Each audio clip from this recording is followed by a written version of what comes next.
Step off, hoser. And welcome, everybody.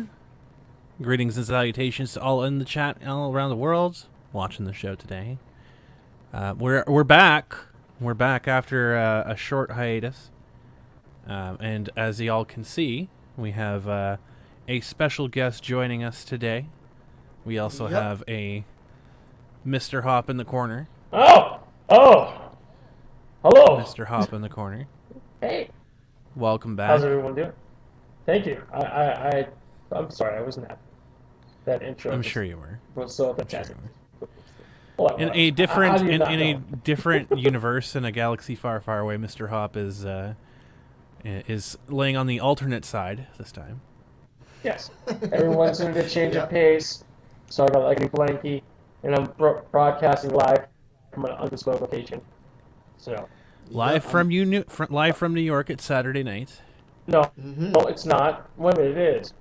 That's it is. Awesome. And we have Gippy joining us today as well. We're going to open up the phone lines just a little bit here. Yeah. So I just want so I was last on the show on episodes 7 and 16, which was about 4 months ago. So it's been a while. Last two times I was on to discuss things about Anime North. This time's going to be a little bit different, but I do want to talk a little bit about the recent announcements, the convention announcements, and then we can go on to the main topic. Yeah, but it's nice to see everyone again. No, we have a lot to talk about today. Yes. I know we had this topic scheduled for last week, but I slept in and I was super tired, so we didn't do a show. I was in the hospital. Yeah, and then Mr. Hop decided I wasn't around. Mr. Hop decided to get himself infected and listen to you go. Yeah, exactly. Before he completely turned into. I like more complicated. Yeah. Before he completely turned into a walker, we had to take his we had to take an appendage. So. Listen, I was trying to help the homeless person down the street. I went up because the kids said, feed me, and I went, well, you know what? Sure, no problem. We got some vegetables here. I can make a salad, and next thing this fucking guy's chewing on my leg, and the next thing you know, Crumb's coming out with his plus 16 katana, chopping my leg off to make sure the virus doesn't spread to the rest of my body. Exactly. And so we have been warning about me for years. So Yeah, so we have a few topics to jump on today. One namely is that there is what the funny part was is that the topic that we were going to have last week, which we pushed to this week, ended up getting more steam on it. Well, and we're gonna get to that in a little bit, and we'll open up the phone lines in a little while as well. But yeah, we're gonna talk about the recent censorship madness that's going on Twitch, the absolute lunacy that's going on because they have joined YouTube, they have joined Facebook, they have joined Twitter in being completely off of their flippin' rockers. Question. Yes. Who's the they? Twitch has gone completely off the rails. Yeah. In joining YouTube, Twitter, and Facebook in this campaign to shut down. I guess they just want people to use sign language and just not communicate at all. Listen, Sister Crumb, it's all about the party, and the party knows best, and the party has to come first. 1984. Yeah, exactly. Like goodness. It's all about the protection of the party. Yes. Yeah. And we have like more fun COVID restrictions here in Ontario. We'll get to that in a little bit. I actually wanted to discuss that first because it's always great to start with Kitchener-Comic-Con. Fine then. Oh, what? Yeah, because we started with Kitchener-Comic-Con the past 2 times I was here, so I want to start Kitchener-Comic-Con again. Exactly. So before we start on Kitchener-Comic-Con, I'm gonna ease into this a little bit here briefly. Right, Mr. Hop and I had discussed about a contingency plan for several weeks, and then a little convention that really fucking loved us for about a month and a half, and totally didn't have a burner account to slash our tires. Totally didn't run a smear campaign on us for like 2 months. A little convention up north, which will not be named. Okay. It announced its cancellation for June 2021. It's kind of took the wind out of our sails. So here's the thing: 3 conventions. Wait a second. Okay, I'm done. But here's the thing: 3 conventions in Ontario all made their announcements within a span of 24 hours. Good. Crumb, is there some sort of conspiracy going on here? Why would we 3 conventions all announced their plans in a span of 24 hours? Because it wasn't just I can answer this. You and the other con. It was Anime North also announced that they would be delaying their con by 2 months. Oh wow. I did not see that. I can answer. Yeah, they just announced that a few hours ago. So that's 3 conventions in less than 24 hours. Is there some sort of conspiracy going on here? No, there is not. My good friend, I can answer this question. I couldn't remember this, but this might be before both of you guys' time.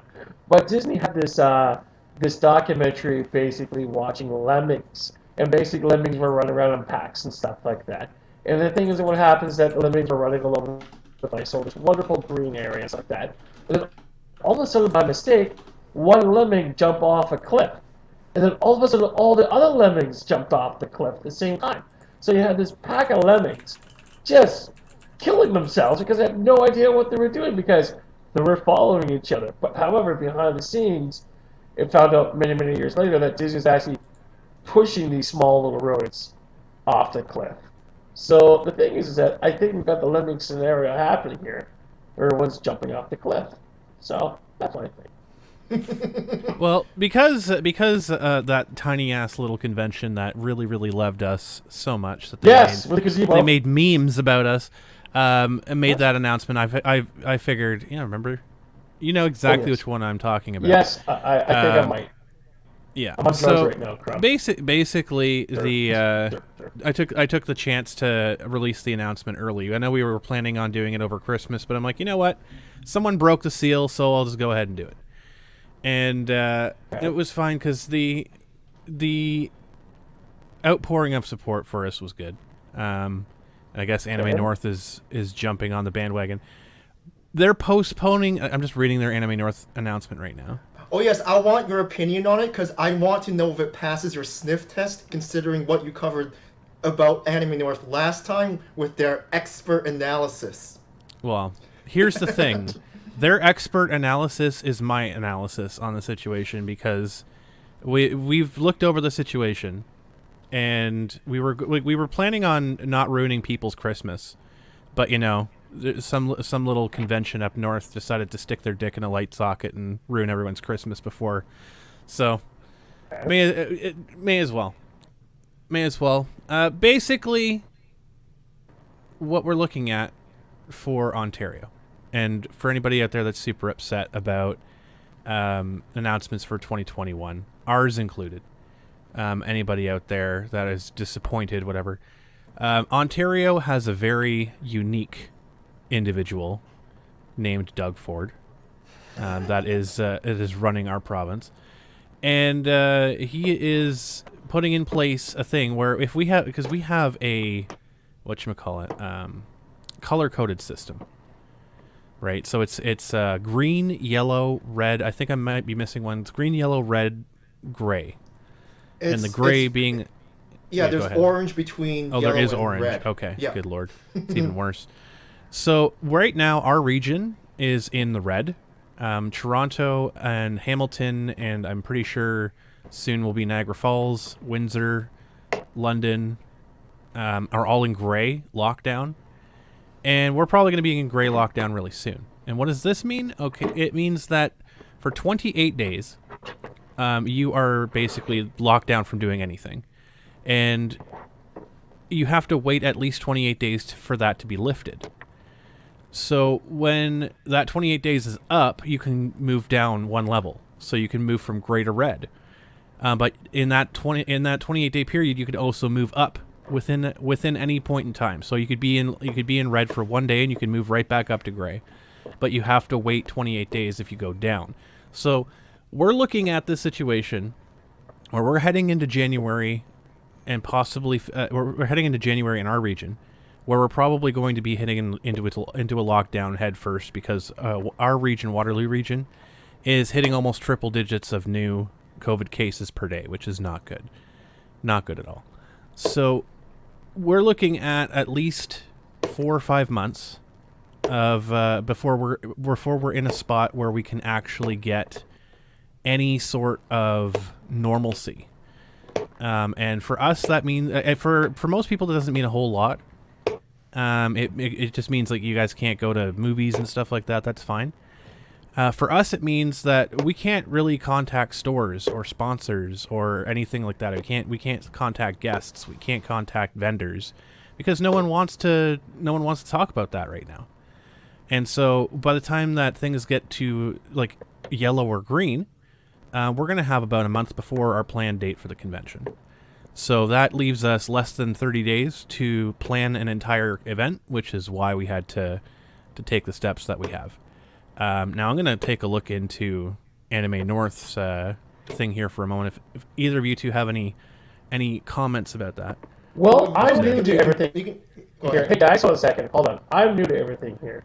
So, part of my foreign language, but what the fuck is going on? What do you mean? With the lockdown? Well, what's going on at Anime North for the rest of the conventions? Well, that's what I'm reading right now. So I'm reading. So there was the other convention that it will not be named. On the screen. You know what? Because the dumps.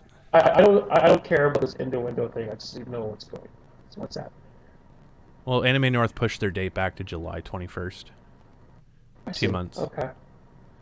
They just announced. Another convention up north did the same thing? No, the other convention canceled outright. Okay, and what's the third convention? It was ours. Awesome. Sorry, guys. Just trying to get things straight here. Cool. So that's what I'm saying. Push their stuff out. All right. They posted it after. They posted after we did. Okay. Which cool. I'm sure that our announcement forced them to do it. So. I guess. I don't know. We don't know the internal workings of Anime North. We don't know what gangsters are listening to. So well, maybe we have an insight. We have an insight. And the thing is that why would the largest anime convention in Canada follow our lead, or the case may be? So. Well, and you know. Anyways, yeah. It's not like they haven't done it before.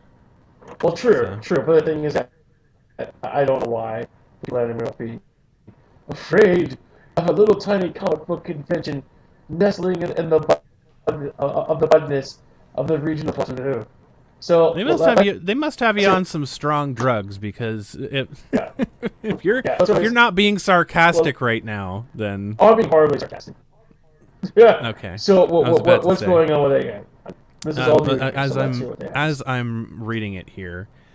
So they're planning on moving to Anime North 2021 to July 23rd and 25th, which again, I don't think it's like, for my opinion, I don't think it's responsible, because I don't even think that Toronto's going to be out of lockdown until at least February, March. Really? Wow. I in my opinion, the way they're going, like they're in lockdown and they still have increasing cases. So they're literally just not doing anything to get better.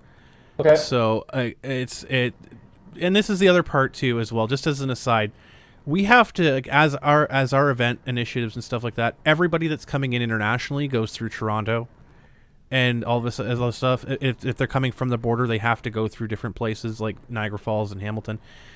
It's tough for us because we have very limited control over what other morons do in every other city in this fucking province. So we get completely fucked by these cities. So like that's why I'm frustrated by it. Okay. Gotcha. I'm telling everybody in the chat, Mr. Hop, because they don't understand. We've had this conversation before. I can't. Yes, we have. I can't see the chat, so I'm just lucky to be alive right now. So I'm not saying that. We all are. I'm surprised. Like we've had like 3 asteroids fly past the planet this year. So. Yeah. Are you serious? 3 of them? Yeah. Wow. Yeah. If you're not stressed out by COVID, I guess intergalactic fuck yous are coming.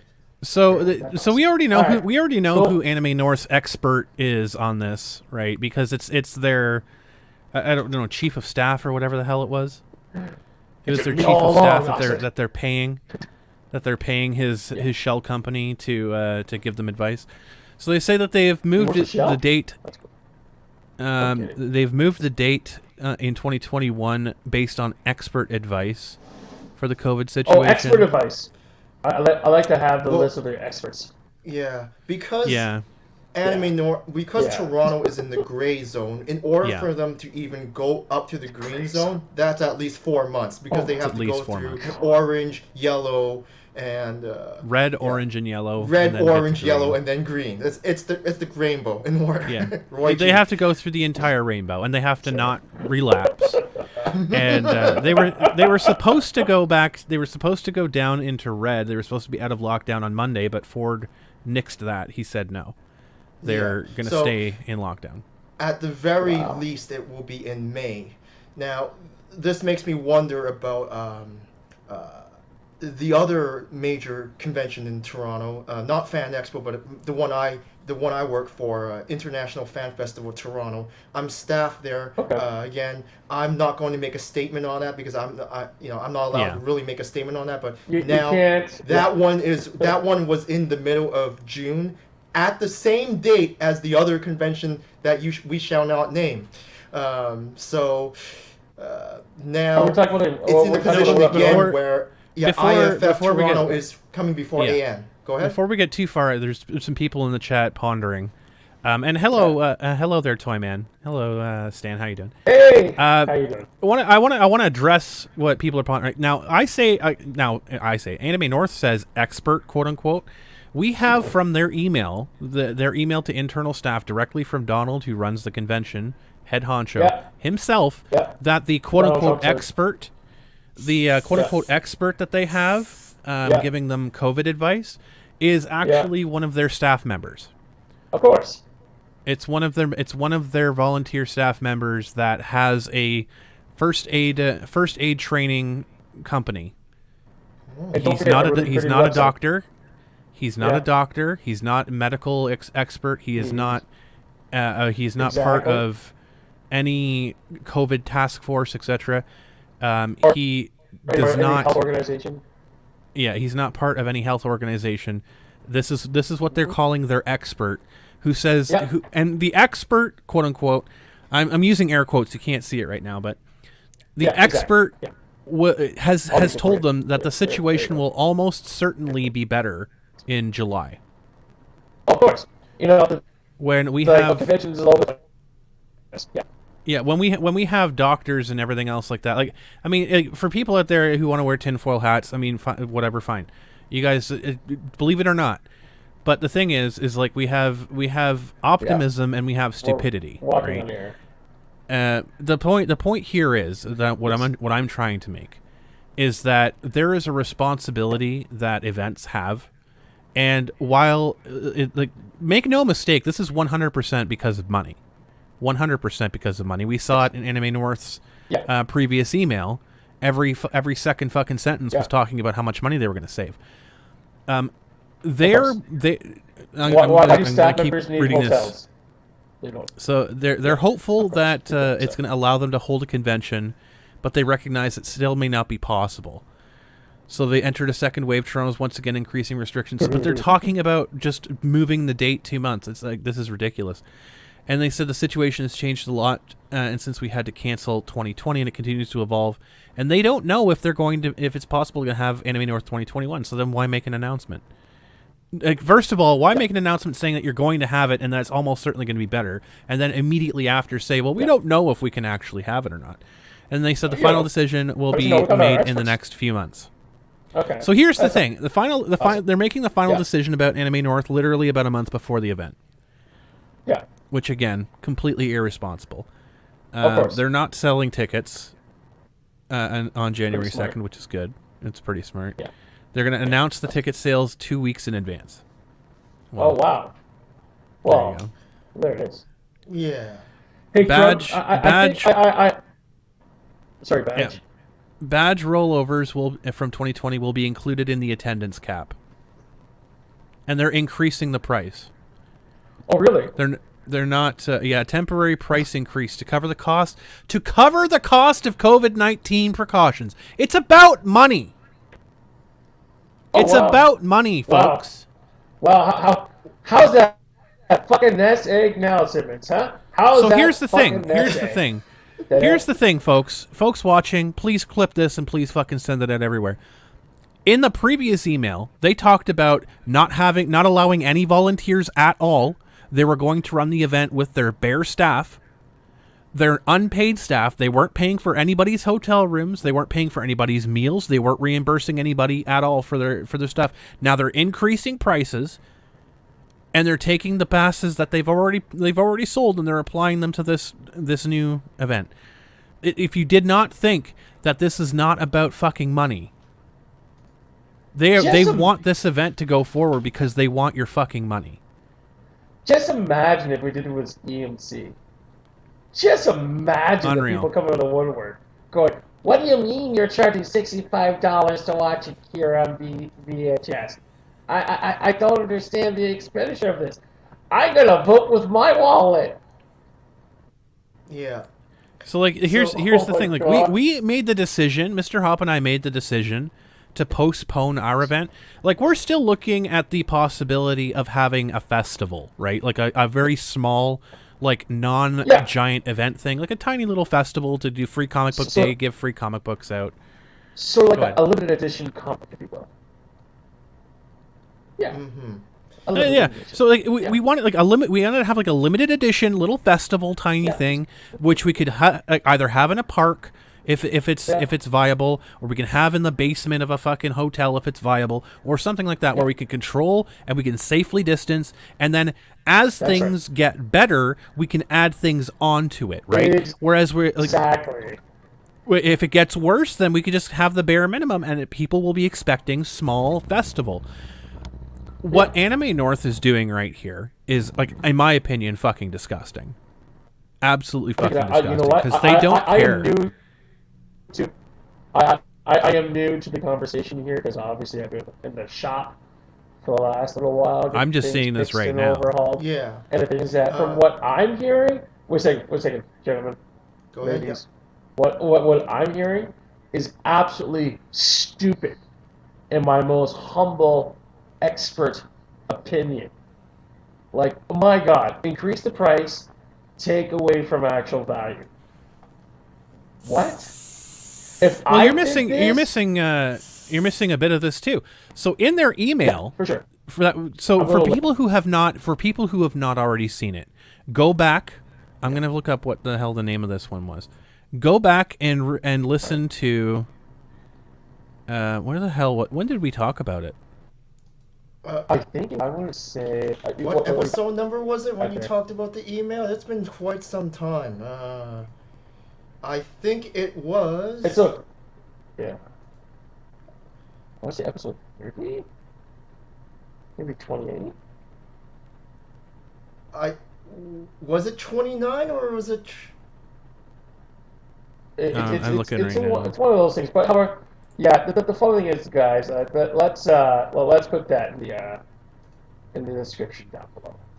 I will. I'm gonna link it. I'm gonna link the other video. Go and watch it because we actually showed the email on stream. We discussed it in full. In their email, because I know people are asking in chat right now. In their email, they said there's not going to be any volunteers. They're going to not have any guests. It's number 32. 32. There you go. 14. I was close. Yeah, they're not going to have any guests. Yep. They're not like they're gonna have no artists. They're gonna have very limited vendors. And they're going to be charging more money? Yeah. Are you fucking kidding me? And less people. Basically, we're looking at a steroid version of Emiko's mini convention. Ha ha! How does it feel now? How does it feel? But yeah, like the biggest thing is that, as I've been saying, to the many different broadcasts we had here on the Canuckleheads show, Anime North is the largest, the prestigious, the #1 anime convention of all of Canada. Don't downplay this. It's exactly what it is. Yeah, exactly. Well, I don't want to use the taglines because obviously they're not paying us. So the thing is that they have the brass ring, the championship belt for that. And you know what? They earned it, they deserve it, and they got it. No problem. But making the step backwards is just completely asinine.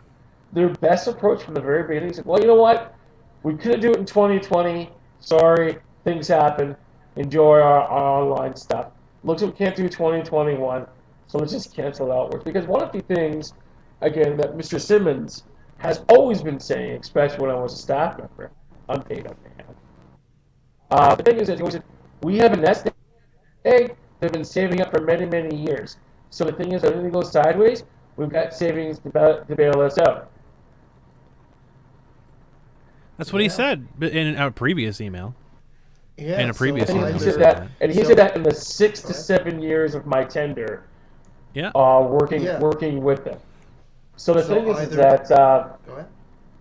No, go. Sorry. Other than. Yeah, I just want to say either the nest egg doesn't exist, or they're using the nest egg for other purposes. Either way, it's deceitful. Of course. Oh, 100%. You know, when I read the statement, I thought, you know, you learn to analyze these types of statements, and your BS meter lights up when they say expert advice, and they're not, putting a name or a face to it.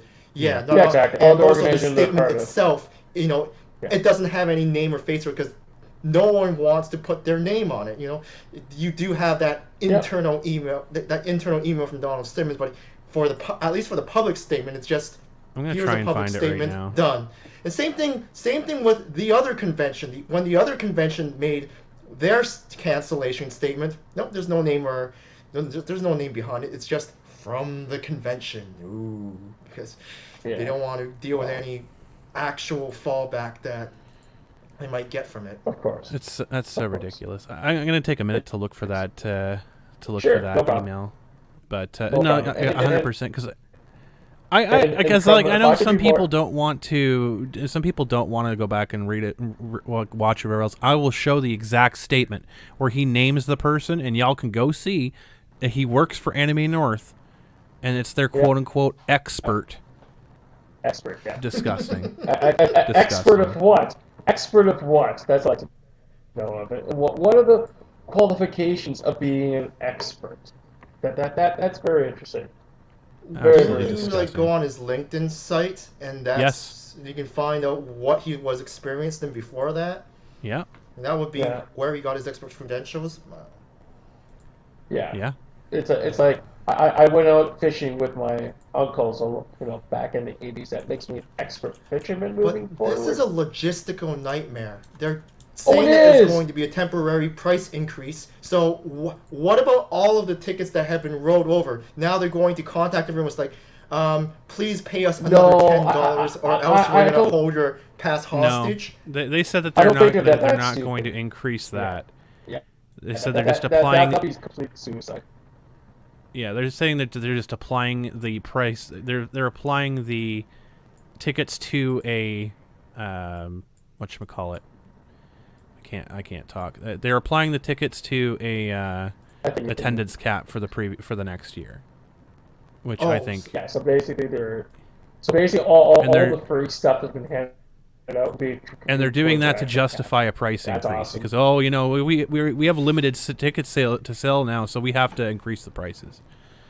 All right, let's just add this here. I'm going to share the screen. 1 second. You would think that these individuals have been running conventions for the last 30 plus years. There we go. So this was an email that we got leaked to us by an unnamed source, who I'm redacting the name of the source. I know who it is. So Donald Simmons, you can see it's from Donald Simmons. I'm not making this up, okay, guys? They name the person. We are working with a company called Prepared Canada. Ooh, on developing a safety plan under which the convention will operate utilizing social distancing. So they've named, this is their expert. This is their expert they're working with. Prepared Canada. Okay.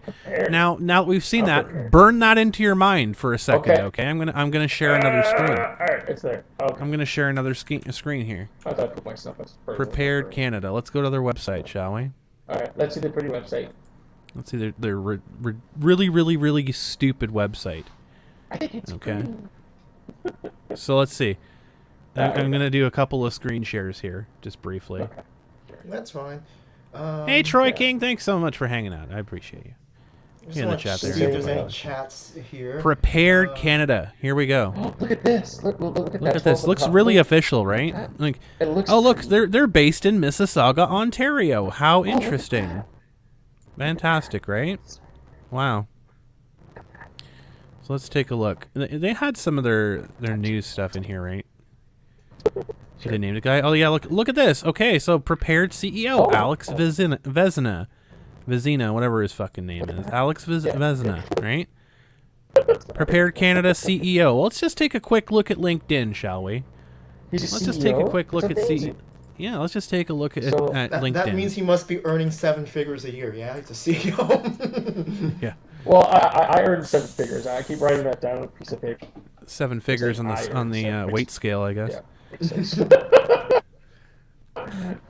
All right, let's take a quick look here. Let's take a quick look. What do we got? Alex Vezina. Vezina. What do we got in the magic book next?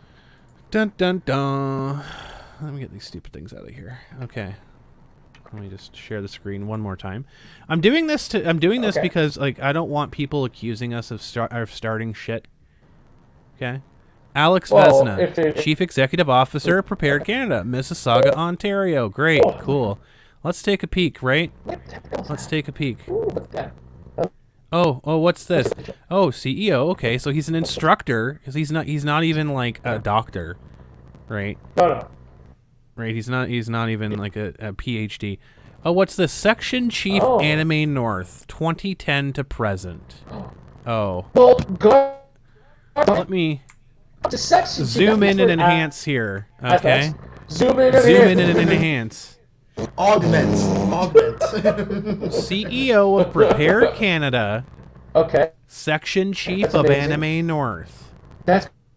Burn that into your memory. Crump, I got a question for you because sometimes I'm a little stupid. I'm on drugs. So where's all his health, background and experience? Like, well, he was an instructor for St. John's Ambulance, and he was. Did he just typo exercise there on his LinkedIn account? He probably did. I mean, yes, he was.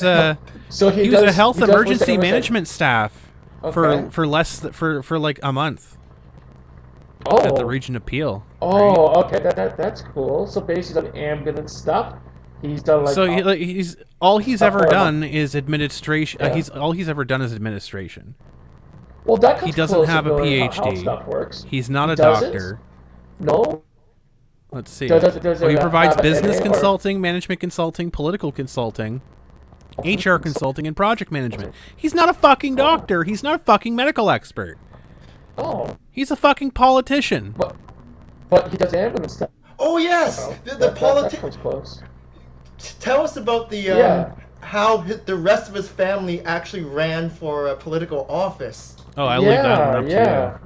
Yeah, I'll leave that one up to you. Because I think here if you actually wiki I think up. It was all I think it was that other party here. It's on the tip of my tongue. Can we kind of throw a little bit in here when we'll get the stuff out? I think, please correct me if I'm wrong here, Crumb. I think that is his dad is part of the all the above party. I think. Yes, that's it. Greg Vezina. One second. I also think that his dad, just for giggles, because some people get stupid in the head sometimes. Sort of throw up the nuts salute a few times at a party or some sort of rally or something like that. So, that's really bad how the relations. Especially well, I'm not surprised. I'm not surprised that Anime North would give such power to the section head, and let the son of a neo-Nazi be in charge of people. Considering, well, I'm not even like using the term like as like a. You don't like the rainbow, so you're a neo-Nazi. I'm not even using it that way. This guy is legitimately, like, unironically. So would that make him a political expert as well, especially if he's part of that particular party and hasn't done anything? right? I mean, yeah, if you wiki up none of the above direct democracy party, you'll see that in 2014, the entire family ran in a number of ridings. The wife ran in a riding, the two sons ran in the riding, including Alex Vezina, and then the father and the leader ran in Mississauga, Greg Vezina, and all of them combined, they got 4,247 votes, or 0.09% of the total. Incredible. Well, the person not even 0.1%, 0.09. Okay, yeah. I like this. So like, your game was pretty big and impressive. That was awesome. So, but pulling down to a point perspective, I know some people. So like when I say neo-Nazi, right? Yeah. I like there is Count Dankula, right, who is doing it as a meme, who is teaching his dog a salute as a joke, right? Because he's not serious, obviously. No, obviously he's not serious about like genociding an entire race, right? You know, blah, blah, blah. Exactly. To his dog. When we're talking about Alex Vesna's dad, everything that I have seen, including the fact that the man has and apparently Alex himself has ran under the quote unquote all of the above party, and he's used like Nazi salutes unironically, by the way. From all I've seen, it's like this is what I'm basing this off of. It's like from what I can see. So I mean, do your own research on them. I'm not here to slag on that part of it. I just think it's really questionable that, you know, Anime North is pointing to a quote unquote expert who doesn't even have a fucking day in medical training. Allow me to add one adjective to that particular expert. A health expert that knows what they're doing. Well, you see, like jumping in the back of ambulances and doing a 1-month tour in a. No, he hasn't even been in an ambulance. Oh, okay. Well, I heard the word ambulance. No, St. John's ambulance is like a first aid thing. Okay, like I guess I could be considered a medical expert because I have a fucking first aid license. You do? Yeah. Well, it expired a while ago, but I guess it doesn't matter, right? Because I'm a medical expert now. That's true. I could become a private investigator. Exactly. Yeah. And I got authority with that. Exactly. So it's like good fucking Lord. Good fucking Jesus Christ. And the thing is that, again, if this was like an EMC type of thing, you know, it's like, okay, cool. They're trying to pull some rabbits out of their hats and trying to sound all big, tough talking, very professional and stuff like that. But when you're the size and the gravity of the Anime North brand, well, let's just say sad. we know how much Anime North fucking cares about their fans, right? Well, we're seeing it. Look at how much money they're saving. Look at all the money they're saving. And remember, Trump, we as fans have to give more so people could do less. That just makes a lot more sense. Yeah. Makes a whole lot of sense, right? Yeah, exactly. Dollars and cents for somebody else. Like, instead of just having a fucking event, because you apparently have this nest egg, and just like giving the fans a fan event that's nice and safe and whatever else, scaling it down. No, you want to make as much fucking money on those suckers as possible. Of course. Unfucking believable. Like trying to say that you have a fucking medical expert, you have a fucking health expert that you're working with about COVID. No, and also a health expert in an actual company that has the experience to know exactly on how to navigate through these unknown waters. Exactly. Manatee says hi. Hi. She says you should be resting. Wait a second. What am I doing right now? Yeah, he's laying in a hospital bed right now. Exactly. I'm still laying in a hospital bed. So as I was saying, just the floor just a little while longer. Basically, the thing is that we have a medical expert with no real credentials behind it, or experience, or documentation, or education. We got him doing ambulance stuff, as I mentioned before. We got him working in some sort of call center, something like that type of thing. and that's what everyone needs to call these people experts. That's great. That's awesome. Cool. Yep. Good on you, Simmons. I wonder if Alex Vezina was the one who made a suggestion to raise the prices. It wouldn't surprise me. It wouldn't surprise me. The people that I think I know who it is, but I'm going to keep my opinions to myself. It's just a mess all around. But back to, I think we've kind of exhausted everything we've had to say about Anime North. Again, at the other major convention that's happening in the summertime, International Fan Festival Toronto, they have not made a statement about this yet. I don't know whether or not they'll follow suit. Again, I'm not an executive there, so I can't really say whether or not it's still going to take place in the middle of June. There's going to be a lot of pressure for them to move the date. I'm just going to say that now that these three conventions have made their announcements. And again, even if Ontario is all green and we all get the vaccine, great. But IFF Toronto's focus is on Japanese guests. So what Japan does is a totally different thing. And to be honest, it's going to be really tough for IFF Toronto to actually attract anyone if they can't invite any Japanese guests.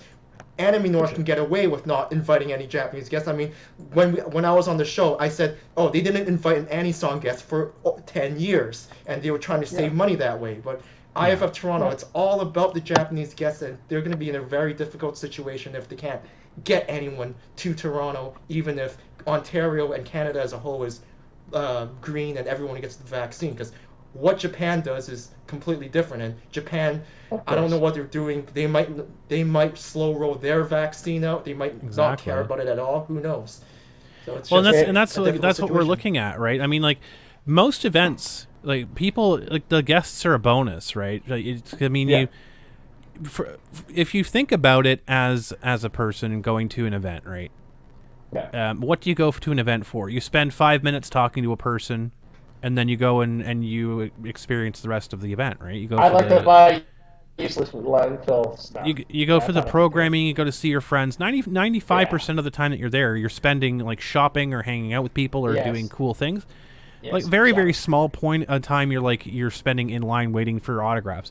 So like most events can be fine without massive guests. Like.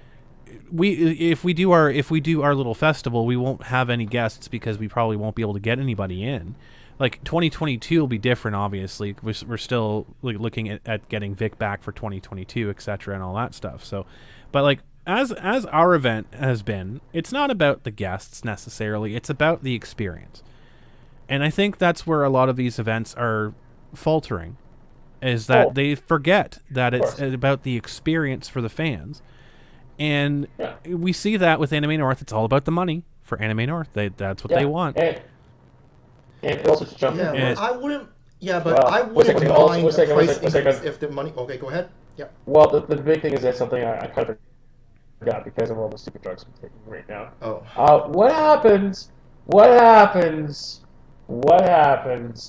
if this virus mutates, and then all of a sudden the vaccine that's currently in play becomes non-workable? That's a big problem. How is that?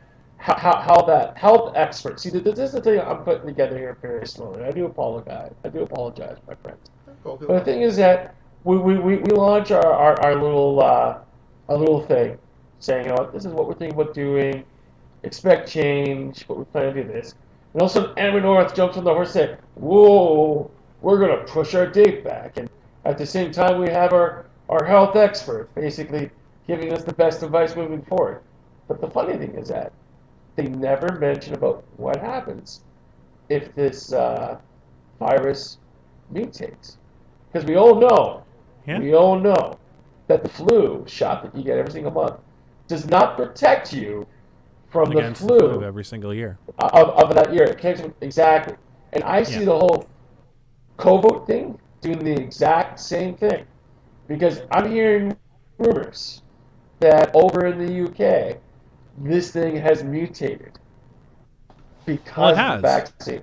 Exactly. It has. So basically, the vaccine they got going on right now probably be unaffected towards this new change.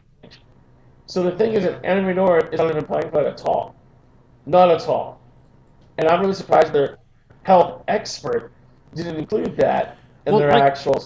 Like I said during our last broadcast about that letter, is that they are using this as a carte blanche to do whatever the fuck they want, and under the lie of having a medical expert on the fucking team and working with Prepared Canada, when they have no fucking idea. Like if Prepared Canada was so fucking good, why isn't the Ontario government working with them? Why isn't literally any other business working with them? Where is their Ontario Health seal of approval? Right. Like where is only we work with the actual Ontario Health Board. We've worked with this particular health organization.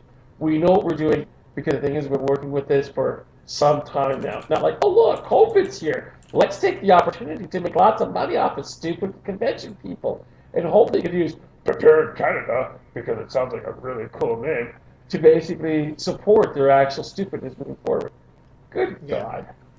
Well, as a convention goer, I don't mind paying more money for an event, but you have to actually justify why more money is being put into the event. But in the Anime North's case, they're asking for more money for a lesser event, or basically what they're saying is, our attendance is going to be less, so we're going to pass it. We're going to pass the profit loss over to the fans, and and anyone who wants to come back has to pay more. And the worst part about it, right? The worst part about it is that it's not even like, oh, we're going to pass it off to the people who really who are not really fans of our convention, who want to come in the door and spend stuff. No, we're going to pass it off to the fucking hardcore.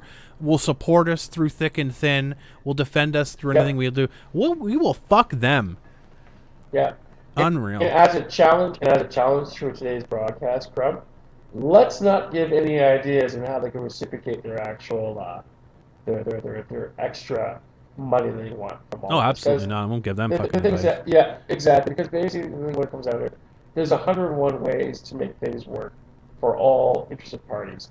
And passing this on to the hardcore, will walk through glass, fire, hell, and brimstone to support this event. I think that's a really low bar.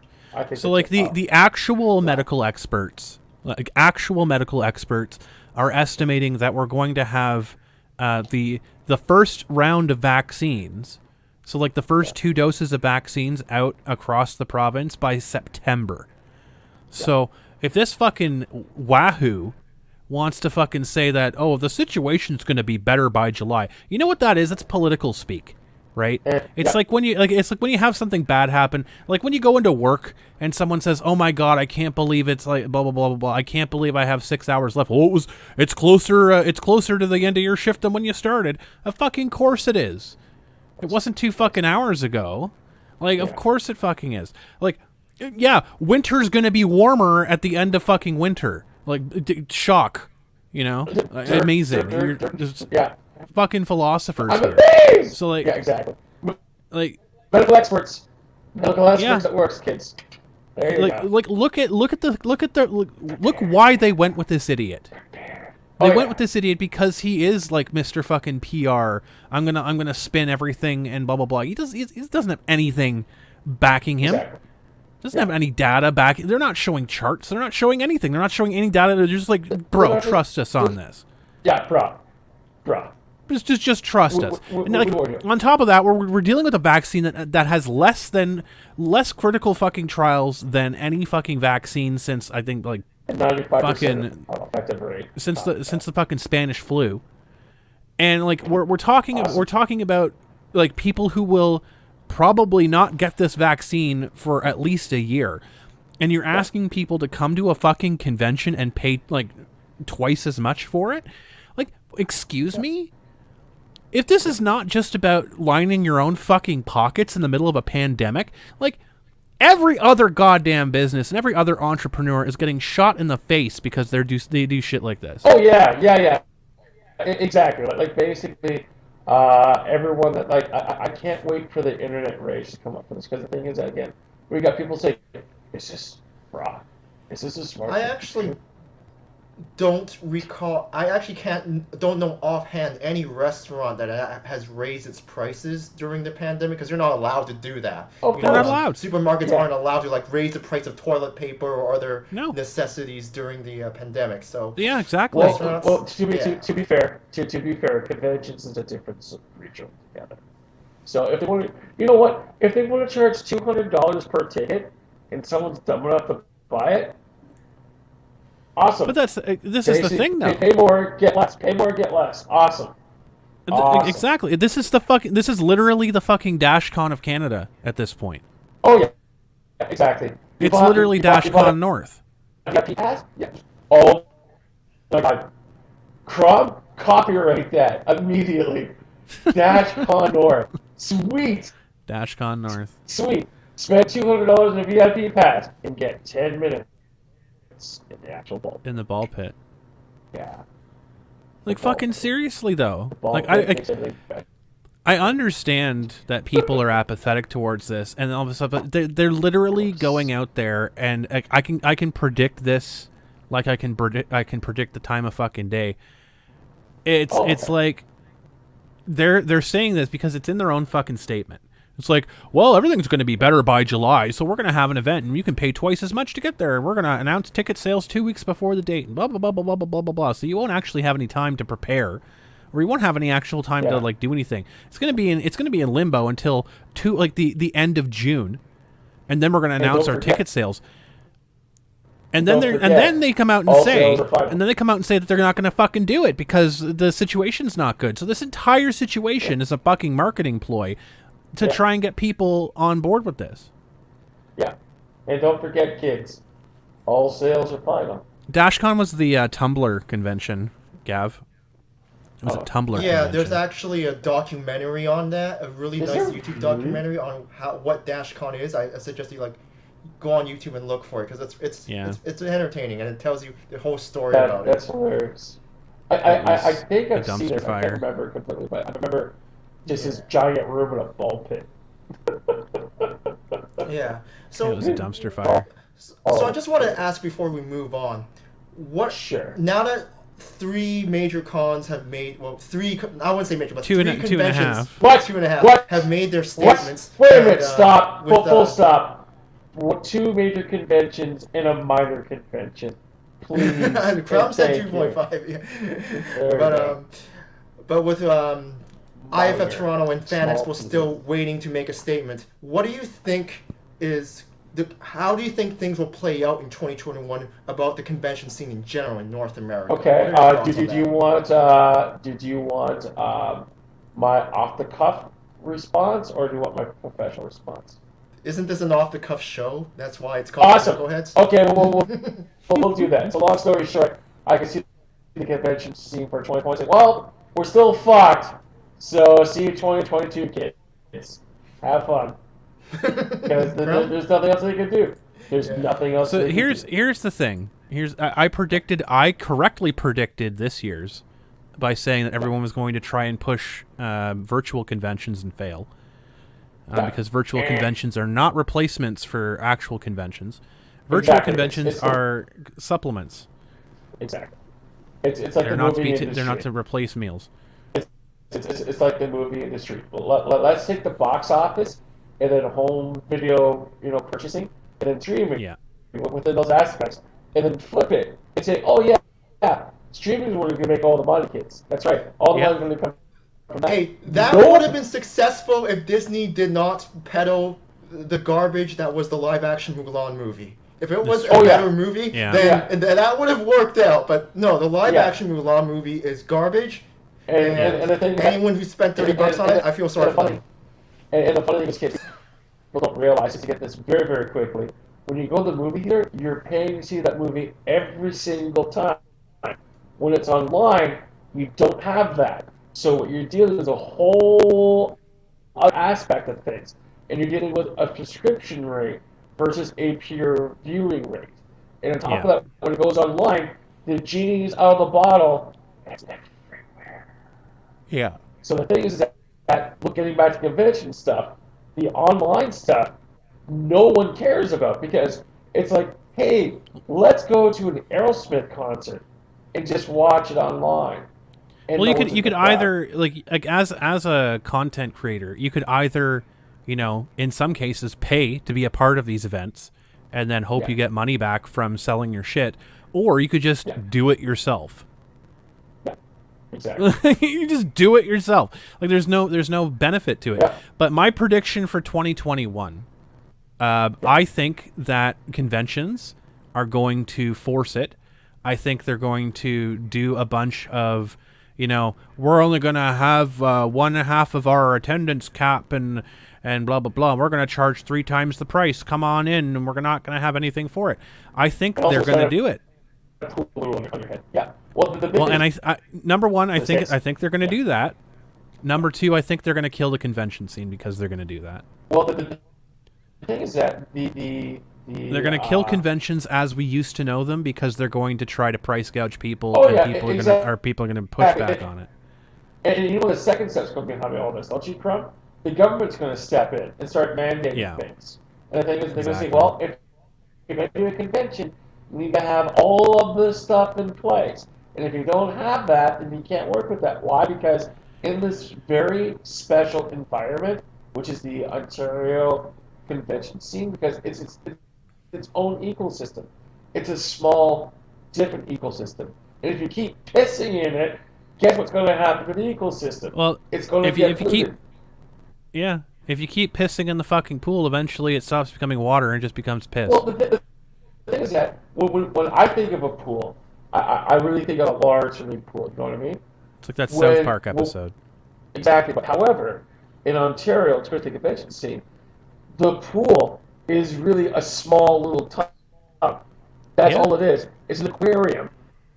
A 50-liter aquarium, to be more exact. And if people keep peeing in that, you can't have fish in it. You can't. That's exactly what all these flea market conventions are going to try to do because of revenue. This is what the larger conventions are going to try to do. This is what the medium-sized conventions are going to do. And the thing is, they're going to piss everyone off, and the whole scene will be garbage. Exactly. And the thing is that right now in the States, I personally think they're burn themselves out before the bad times come in. When everything gets locked in, locked down, you have to have your cell phone with your papers. Well, and this is a problem. This is a problem that we're seeing in the U.S. as well, because there's a lot of conventions that are pushing through. Well, you know, like first of all, full disclosure, I don't like the restrictions. I fucking hate the fact I have to wear a mask. I fucking hate the fact I have to stay away from people, blah, blah, blah, blah, blah. I hate the fact I can't go down to a fucking restaurant whenever I want to and sit down and have a fucking meal. I hate it. I hate it. But the fact of the matter is, we have to deal with it. We have to live with it because this is where we are. Because if we don't live with it, this is going to keep fucking going on for years, for 10 years, for 20 years. Like, it's going to fucking play into people. Exactly. And the thing is that I heard through, of course, from hospital days and stuff like that, basically the United States is facing a 9/11 cosmic event every single day. Yeah. Every day. The death toll, not the infection rate, my dear friends. The death toll is equivalent to a 9/11 every single day. And the thing is that the reason I bring this up is that, do you not think the Canadian government knows this? Do you not think the Canadian government's going to fucking start rolling out fascists and also, what's what I'm looking for here? I apologize for my brain bubble. Basically lifting Hocus Corpus and the rest of stuff like that. Like, they're going to start rolling out some, they're going to be rolling out some major stuff. They're going to suspend the rights, fact, and it's going to be bad. The fact of the matter here is that we're seeing in the States, there's a lot of conventions, and I'm not critical of any of the conventions that decided to go forward. So first of all, don't think that. Exactly. I understand. There are proper ways to do things, and there are proper ways to hold things. The fact of the matter is, though, is that there are out of 10 conventions, nine might be doing it correct, but there's going to be that one that's like, well, yeah, rules don't apply to me. Fuck everybody. Oh, yeah. And then they're gonna do it because it makes them money. Because it makes them fucking money. And then all it takes is that one fucking thing. Is like, for example, if Anime North does go through because they want to make fucking money on it, and somebody gets infected, and they infect a fucking school, and they infect a fucking nursing home, and they infect a fucking hospital, and someone dies, that's insane. Like, why risk that? Yeah. Why risk it? And the things that come from on this side of the table, there's nothing wrong with profit, just as long as you're getting your value. Because if you're not getting your value, then you're getting ripped off. That's the biggest thing from being more of a capitalist perspective. The thing is that, again, I don't get it. Like, the big thing that I'm actually beside myself as I think things here is that, again, the executives should be smarter than this. They should be. But the fact of the matter is that in Ontario, we have a fucking mafia of conventions that don't fucking care about fans. They have turned into the Disney fucking Star Wars of here. I literally, so like I'm bringing this up because Nernieth is asking if there's going to be a Mandalorian moment for cons where a single con retcons out all the trash by getting back to what fans want. That's what we have been trying to do. Wait a second. Stop, we're the one. Yeah, I'm going to say, just full stop. I'm going to say we are the way. Kitchener Comic-Con has not forgotten. Kitchener Comic-Con knows its roots. Kitchener Comic-Con simply cares. It's just that simple. The thing is that we, as in Crumb and I, have laid down a lot to prove our salt, to prove where we're coming from. The thing is that, as I keep saying, personally, it's not about the money, it's about the money, but it's not really about the money. And the thing is that these other conventions are going, well, we're just going to do a lot less, and we're just going to charge a lot more. And our fans are so sheepish, and they're just so brand loyal, that they'll just simply pay for it. Disgusting. Yeah, but, you know, we're smarter and better than all of them. It's admirable what you're trying to do as KCC, but, again, the fans might not be as patient. They, like you said, they will want to try to force the issue and go to a convention in 2021, regardless of everything else that's going on around them.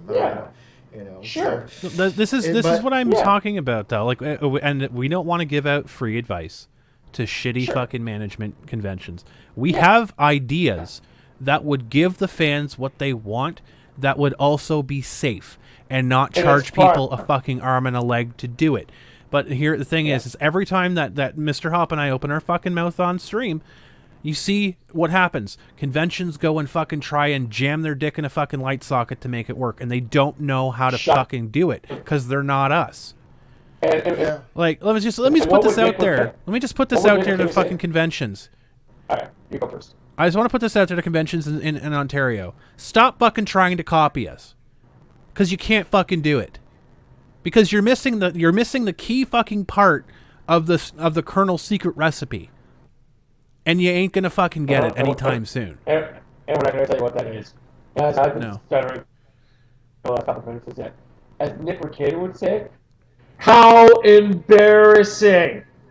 We are a little tiny convention in Kitchener. What the WTF? Really? Really? I do think it's hilarious. At the hospital. Here I am at the hospital, getting all this information firsthand, and muscle my brain around it. I'm saying, so basically everyone saw what we put up there, which was, you know, we had plans to put this over Christmas time, but I guess things are as they are. And the largest anime convention loses their fucking shit and moves their fucking date. How embarrassing, Simmons! Come on! Think! Yeah. Jeez. I think it's hilarious that all three conventions. Well, 2.5. You say no, 2 conventions and a minor convention. Is Emiko mini convention? Wait a second. I wish to basically clarify this as my head gets bigger on the screen. Is Emiko's mini convention considered to be a major convention? No, it's a mini con. Mini convention. It's in the fucking name. Jesus Christ. I just want to say that Mr. Hop has more creativity in his left foot right now than the entirety of Anime North's running staff. Yeah. Hold on. He thinks it's EMC we're talking about? No, we're not talking about EMC. No. Jesus Christ! I think you might be going to use it, but I'm basically comparing. We're talking about a gazebo. That we're not giving any advertising for towards Anime North, because basically the difference between language there. Yeah, and the thing is between the gazebo convention and EMC is simply this: some people want to run away and go to a special gazebo and get drunk, have a lot of sex, and do drugs. And that's why that gazebo convention is very successful. The reason why I could say that is my expert opinion in the field for the last, 10 to 15 years, plus my education experience, can say that. Is there anything wrong with gazebo convention? No, but let's call it what it is. And the thing is that we all know that AN supports the gazebo convention as well. Yeah. Give me a break. Well, yeah, it was interesting that all of the announcements came at exactly the same time. 100%. Yeah, it's sad. Sad. Because Anime North was testing the waters with the gazebo to see how people would react to it. Yeah. Which is why I pushed up our date, because I knew. I can't say I knew. I had an inkling. I had an inkling. The thing is that you didn't push up the date. We talked about this. Yeah, we've been advertising it for months. We just add a little more salt and pepper behind it to make it exactly. But no, it's the reason I posted the announcement, because I had an inkling, just a little tiny hunch that this might push Anime North to do something, and guess what it did. Well, but the funny thing is that this is the funny thing is, Corrupt. When we sat down, how long ago was it to make the graphic that we've been using for everywhere? How long ago was that? Do you remember? I don't remember. It was a little while ago. Yeah. Should we call it 4 months? Do you think 4 months is fair? Sure. Yeah. So basically, back 4 months ago, we released our fucking date, Simmons. 4 months ago. Yeah. Good gravy. And you're telling me that this scared you guys so much that you had to push it back? I thought you guys were made of sterner stuff. Guess not. No. Yeah, so I think we've discussed all there is about. Yeah. Let's go on to our actual topic that we're going to cover. The topic of today's show. Yeah. There we go. The actual topic of today's show. Twitch has announced. And we'll open up the phone lines soon. I think people want to talk about this more. They definitely do. Yeah. So Twitch has announced that they are banning the word simp and they are banning the word incel.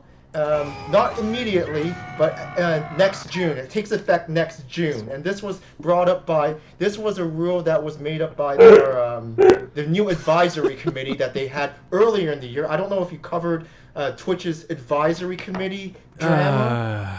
Is that advisory committee the person who thinks he's a fucking deer? Deer, the deerkin. But they made up that rule, so my thoughts. So I think people getting. Go ahead. Actually, let me just say that Twitch has done more to punish people for calling other people simps and virgins and cucks than they have done to punish the people who have openly used racial slurs on stream, openly abused animals on stream, openly groomed children and you know, done questionable things. They have done more to combat calling someone a cuck than they have to do anything else. Well, again, what I think is it's all about the money, because Sissies. they don't want people to shame other people into not giving money. If someone calls someone else a simp, they are being shamed for giving money to the streamer shamelessly. And because Twitch takes a 30 to 50% cut of the simp's money, they don't want that to happen. So I think it's all about the money. You know what's funny though? You know what's hilarious though?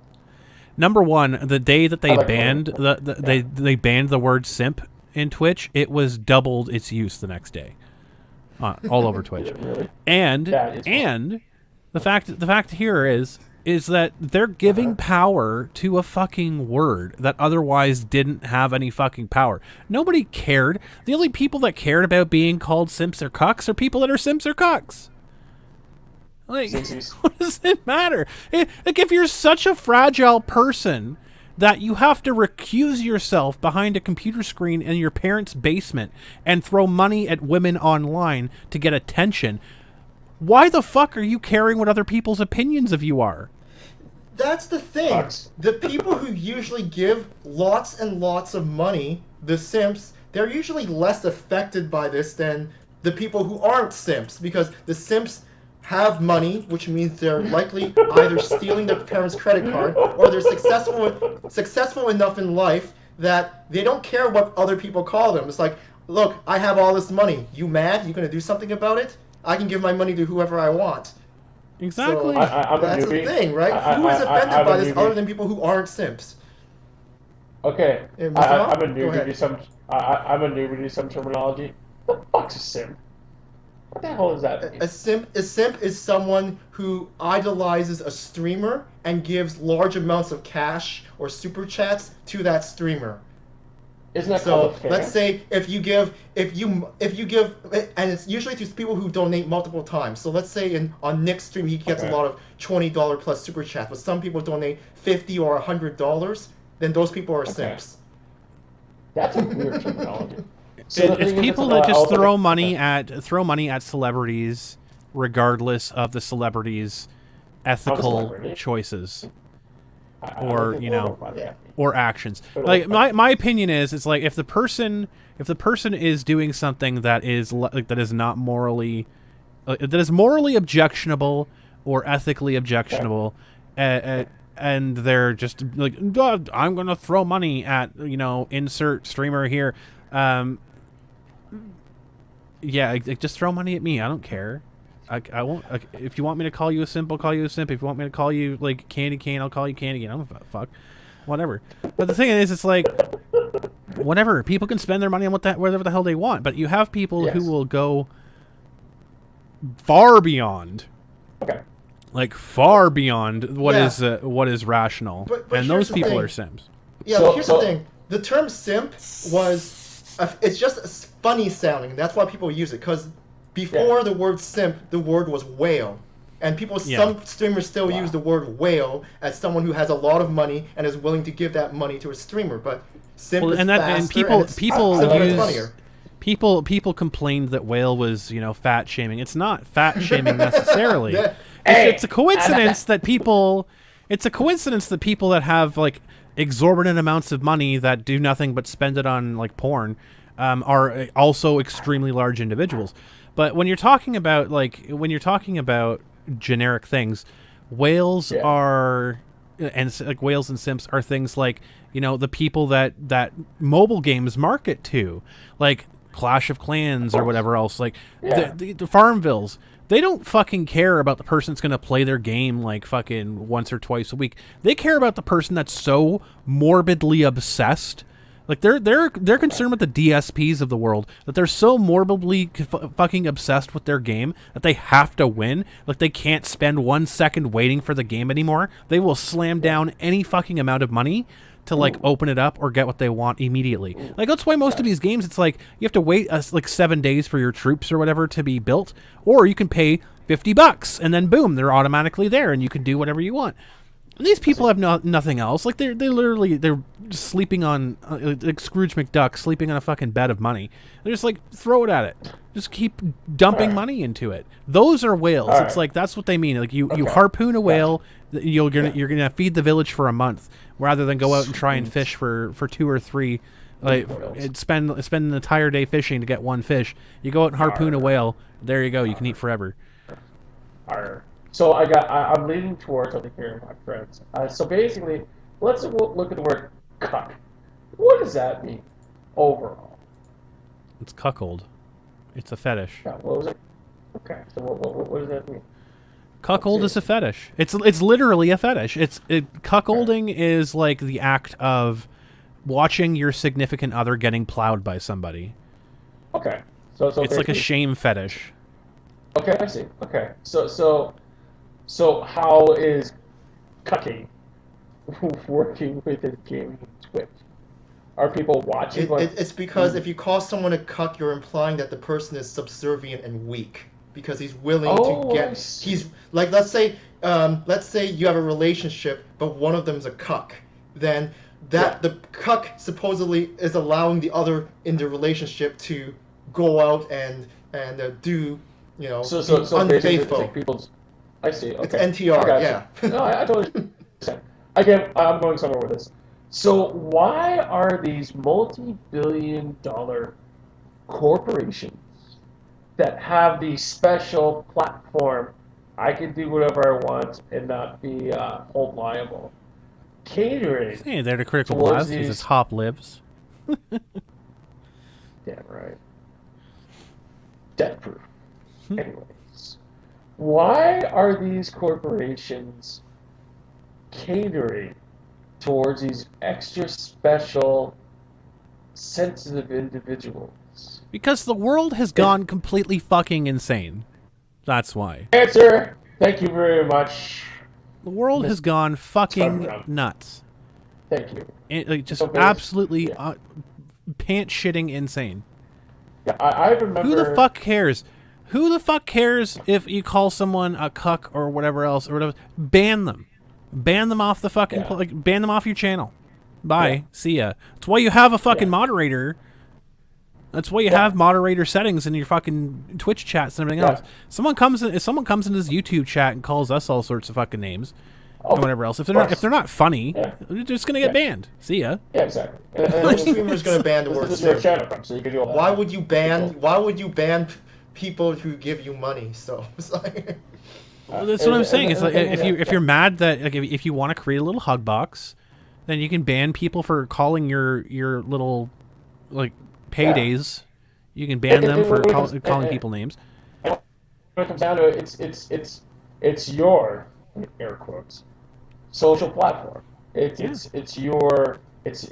your chunk of whatever internet. So you can do whatever you want with it. But we're seeing it everywhere. We're seeing it on YouTube, where people are literally getting yeeted off the platform for saying a combination of like 3 things.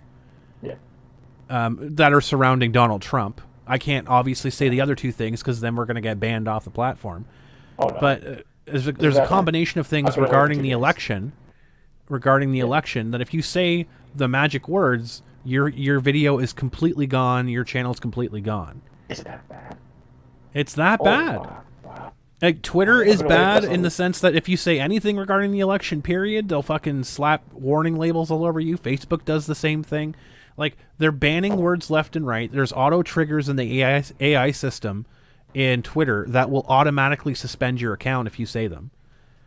Like, it's getting fucking insane. It's kind of funny because I have this image that I use for the banners of my Facebook and my Twitter. By the way, follow me at Mr. Cop. And the thing is that, again, it's basically Bugs Bunny reaching up toward the foot. And right beside that, the quote title says, "Magic words." Exactly. Yeah. That image holds more weight now than it was created back in the '60s. My God, like here's the thing, like right. The world's gone fucking nuts. we saw this back in the 90s with the huge push and the jokes about the censors and the PC culture and all this other shit and blah blah blah blah blah. Politically correct for people who were born before 1995, or born after 1995 who don't know what the fuck we're talking about. Yeah, it's open mic. It's open mic. So I dropped the link into chat if people want to come in and chat about whatever. If you want to talk about the topics we talked about, or talk about anything else, we'll cut it to like 5-10 minutes per person. But come on in and chat. Yeah. So go ahead. I'll put in my 2 cents after. All right, I'm just kidding around. So I got it. Yeah, go ahead, Gippy.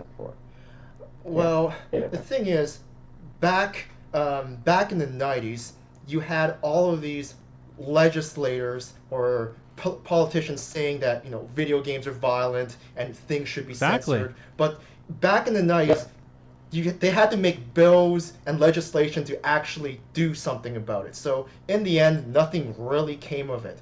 But now you have here in the information age in 2020, now you have the same people actually wielding power because you have a few people controlling a small number of social media sites, and so these people now have the power to do what they want to their social media site, and everyone has to follow. There is no legislation. There's no talk about it.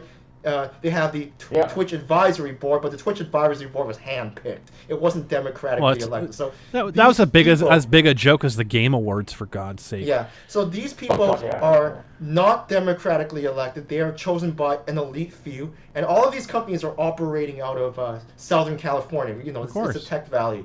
So they all have the same mindset. Of course they do. Whatever they say goes, and if you don't like it, too bad.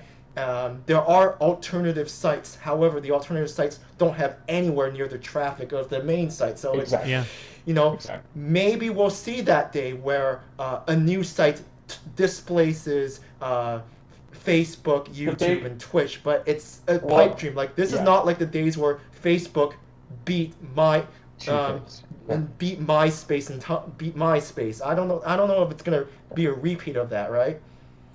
Well, there's also 2 things. There's 2 things that you're missing. Everything you have is absolutely perfect. Allow me to add a bit more.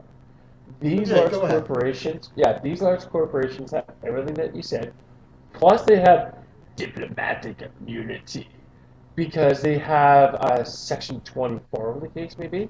230. So 230. So they can't be held liable for anything that's published. Because the thing is that if I wanted to call, I'm going to choose somewhat random here, from a cunt, and I place it on my website,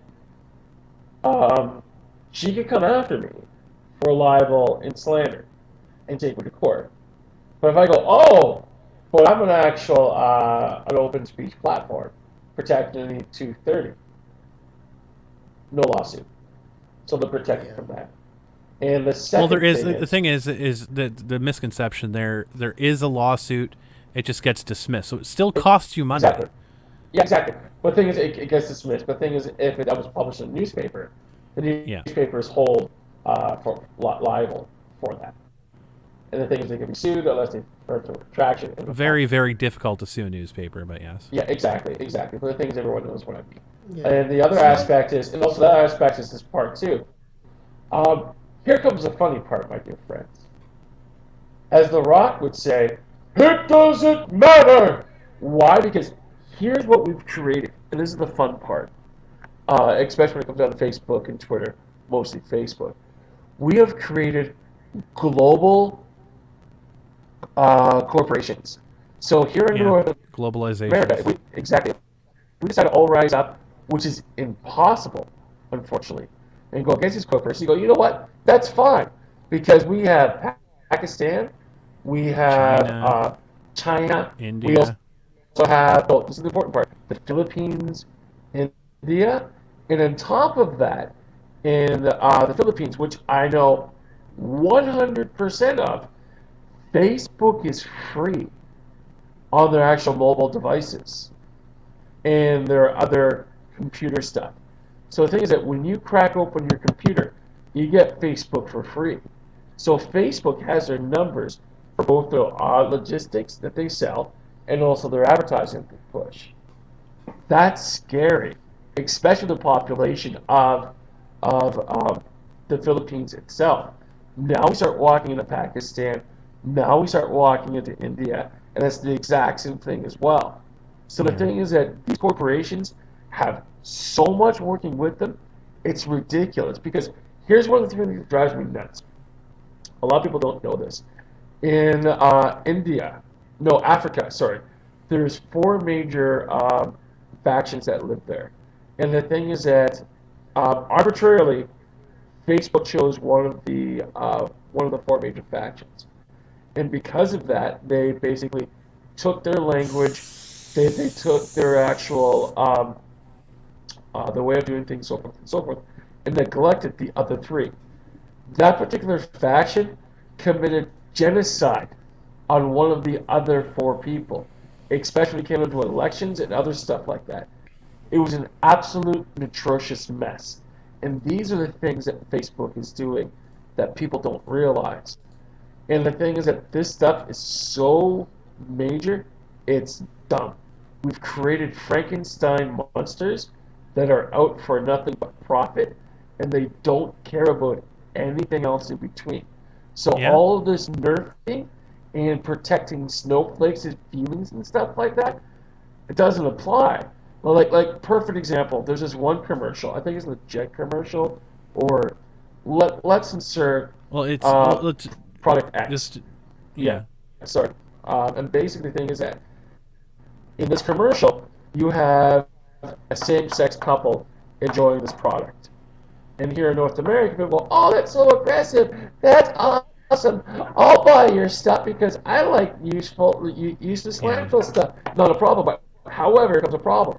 Or the thing. Not quite the problem, the thing. They take the exact same product and they go to Switzerland or something like that. That same sex couple, or whatever. Exactly. That same sex couple. Exactly. It's replaced by a heterosexual couple doing the exact same thing. These corporations don't care for you. Allow me to throw a saying out there right here, right now. Demand more from your social media platforms. Demand more. Demand equalness. And the thing is, they don't give it to you, don't fucking use it. Stop saying you're a YouTuber. Stop saying you do your stuff on Facebook. Drop it. Because the thing is that it's a huge psychological experiment that a lot of people don't even understand this yet. And those particular aspects won't be coming out from years and years and years from now. And I'm surprised with teaching kids to focus on Twitter, YouTube, and Facebook for all the things they do online. The spirit of entrepreneurs, they're trying to kill it from making things more simple. What they're trying to do, it comes down to power. It comes down to power control. It comes down to them trying to shame people for being in positions of neutrality, etc. And it's trying to tilt the floor. We do have some callers. Yeah, I'm gonna bring in. in. One point before we go. Who do we got? So, the real issue about all this censorship is that they won't allow any differing viewpoints. There's this very, all the sites, social media sites are very left-leaning, and they will not allow any dissenting opinion, and they will ban it. So these few people are controlling, and they're moving the narrative by banning any dissenting opinion. I just want to take one example here that probably you're all too familiar with. If you're familiar with the site Reddit, the thing is, one person that hated Kitchener Comic Con put up a post on Reddit attacking your convention, and now a lot of people replied to that, or maybe just be the same person with throwaway accounts. But now that post has been locked, but if you Google Kitchener Comic Con, that post is still on the first page of search results. And now, because the Kitchener and Waterloo subreddits are controlled by a very few amount of people who were vetted, unofficial people. But people believe that they are, arbiters of truth and justice. Now, even years later, you will never be able to post about Kitchener Comic Con without the mods deciding whether or not, this post should be up or not. So yeah. I want to get your thoughts on that before I go over to the open table. Yeah. Well, thoughts on that. We actually have an official Kitchener Comic-Con subreddit. We don't advertise it a whole lot because Reddit's a fucking cesspool of scum and villainy. Yes. But we have an official Kitchener Comic-Con subreddit run by us. We control who joins it, everything else like that. Yes. So people look it up. You can apply to join, all that stuff. We vet people to go in there. We're not going to allow people to go in and troll. So yeah, but what do you feel about? Have you ever tried contacting, let's say, the mods of the Kitchener and Waterloo subreddits, and what do they think about you? Okay, so basically, when it comes down to it, why if I go first? You want to go first? You go first. All right. Basically, as far as I can tell, these individuals, when we see moderators, it sounds like they have ungodly power. But when it really comes down to it, they have a moderation over the really tiny, small profile they built up. And the thing is that once you get lawyers involved with that, things change quite quickly. And when it really comes down to it, the visions that they're not the visions, the images they're using, it looks like it's coming from an official City of Kitchener stuff. As an example, they use that's why the gazebo with the K, that's Time Roman, and also they use the same colors too. The problem is the City of Kitchener can't go after them because it's covering the actual the freedom of information, not information, the actual for freedom of charge. I'm not very well stupid, but it was also sorry. Yeah, but it's got to be aggravating. Yeah, but it's got to be aggravating. It is. And on top of that, one Reddit post. My one Reddit post. Go ahead. The comes to two things. First off, if you're looking through an unfiltered Google search, that's interesting because if you're you're being cut off. Your sound's getting cut off. Hop, you're talking too fast. You gotta slow down. I will slow down. Apologize. Basically, long story short, these are just individuals who are making trouble, and they're going through an unofficial channel that's not connected to anything. And the thing is that a lot of people who discover things for the first time, they look at stuff like that. They go, "Oh my gosh, what is this?"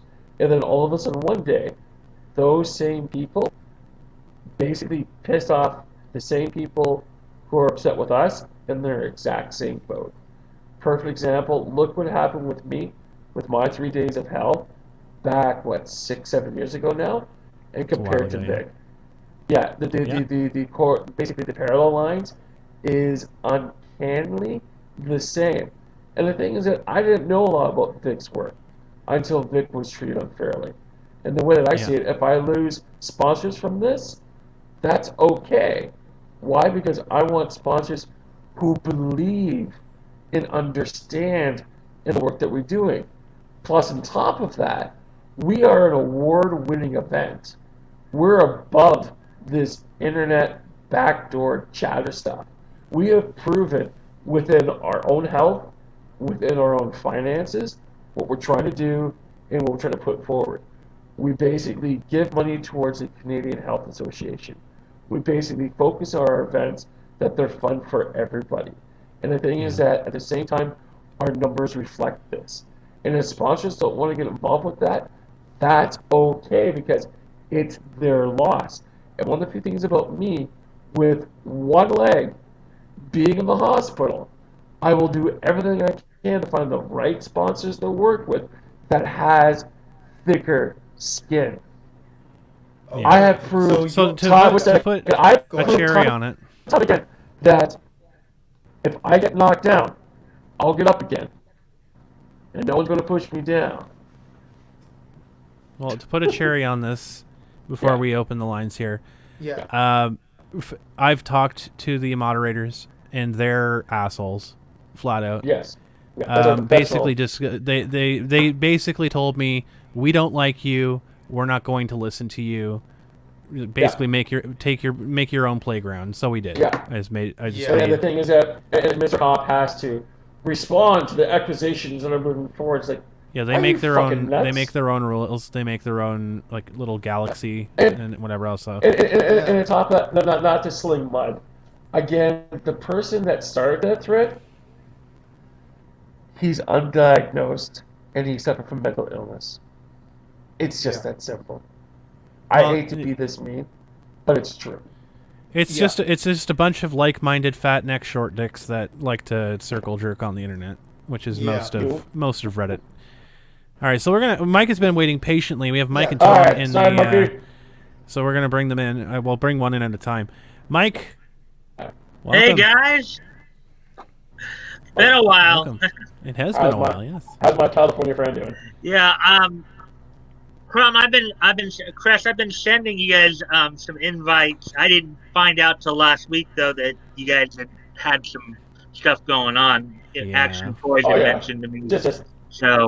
But I've been sending you guys some invites for my Friday night streams because over the last few weeks I've been doing a historical comics retrospective that I figured you guys might. That sounds awesome. Nice. Yeah, so we started all the way back in 1933. We're up to we just did June of 1936 last night, me and my co-host Matt Goat. That's awesome. That's cool. So, so what I've been doing with it is, there's and you guys have seen the site before. I think Mr. Hop, you may have, it's the site I get a lot of my comic information from, Mike's Amazing World of Comics. And I start from that point. And then what I've been doing is I've been looking over, the comics. Sometimes I'll read the synopses. Sometimes I'll read a story or two, and I'm talking. I'm just getting into how comics have evolved over time, from all the way back in the 30s there to now. Looking at things like the differences in the historical context, societal context, word and language usage. So I mean, it's kind of funny. Customer involvement, It's kind of funny how you guys were talking about how Twitch was banning the word simp earlier, because the word simp, because there was an actual comic feature called Simp Odell way back in the 30s. That's awesome. Of course, it was not the same meaning as today, obviously. Did you guys see my comment earlier about simp? I did not. The word, I saw that comment. The origin of the word simp. Oh yeah. No, I said that today simp equals simpering, whining individual. It's like the guy who goes, "Oh, please, let me be with you. Let me be with you." That's what a simp is today. But back in the 30s, a simp basically meant a simpleton or somebody who maybe wasn't as smart. Yeah. So that so I look at word usage, and also last night, since there were no what I call milestone issues to go through, I just did a more general overview of June of 36. Now, what I mean by milestone interviews are those that are factors of 5, 10, or 25, basically, like the 5th issue or something. Those are the ones will actually read a story or two. And I'm doing it more of a commentary purposes to just show you how they would communicate back then. And we've even touched upon some of the more controversial stuff, like the use of blackface in comics back then. Some of the characters like Sam the Porter. And in fact, last night when I was reading a quote, we came upon a term that I had to kind of go and just remind people of remembering the historical context, where they used the term chinks, which was used as a derogatory term for Chinese people. But Asians, you racist. Yeah. Well, I mean, and also on top of that, what you're saying as well. The Batman comic where the Joker is reading a headline, or it's a press guy reading a headline. He's reading a headline, but basically the word bubble is, wow, this person is a complete boner for doing what he's doing. And the word boner back then stands for idiot. Today's time, no one uses that word the same way or in the same context anymore.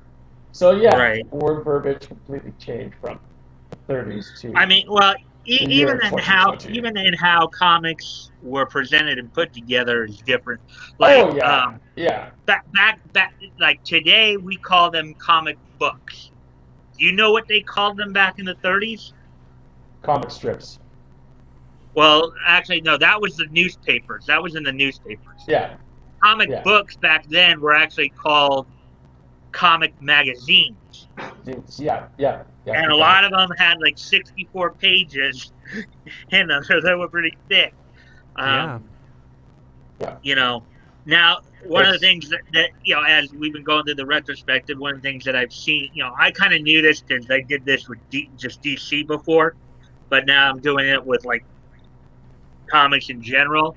But comics originally started out as anthologies. In fact, one of the first ones was Famous Funnies that was published by Eastern Color, and some of the earliest comic books were actually collections of reprints.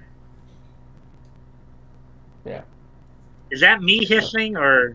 No. It's Tom P. It's Tom P. in the studio. He's just. Oh really? He's raring to get in. Really? Yeah. So I was just thinking.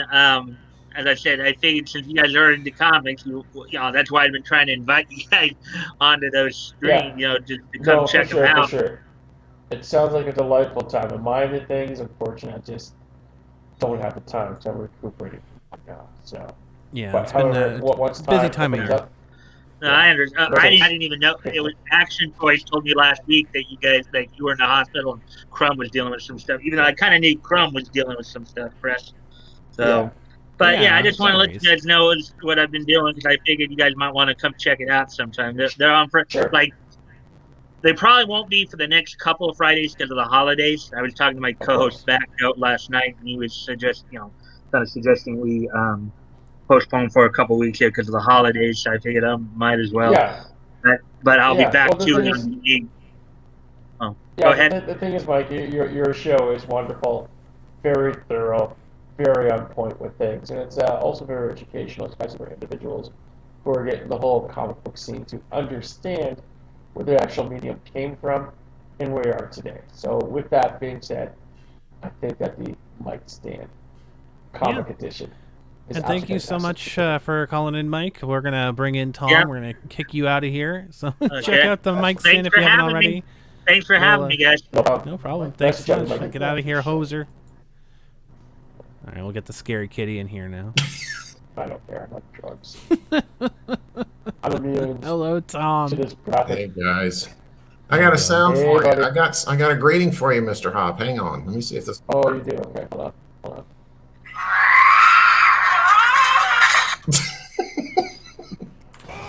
Did you guys hear that?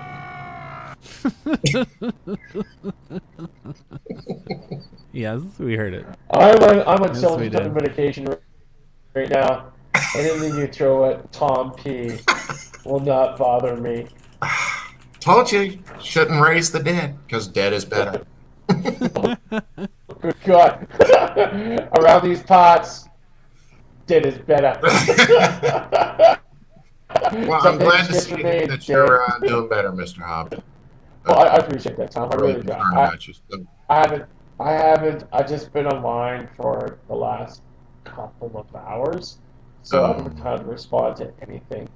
At the same time, here at the rehab center I'm at, oh my gosh, the internet is not the best, but it's enough to get the job done, to build the great chat wall that everyone needs and wants. Yeah. Well, it just got demonetized. So I was talking to Crumb, and I think we should rechristen you either Frankenhop. Like the Oscars being in Switzerland. Or perhaps we should call you the Bionic Canucklehead. I like that. Mr. Hop, the Bionic Knucklehead. And that's the bottom line. Because Mr. Hop... What is it? We could rebuild him. We have to. Exactly. For $1 million. That's $1 million 70s money, of course. We can rebuild him, make him faster, better, stronger than he would ever be. We have RoboHop, Lace Firestorm stuff. Thank you for your attention.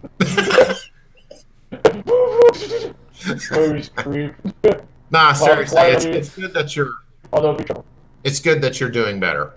So. Yeah, the thing is that the mindset's okay. Yeah. There's a few things that's skipping a beat. Of course, I got to talk to a therapist. Sure. Unlike some other weekends that we've been talking about in this broadcast. But however, the thing is that I will land on my foot.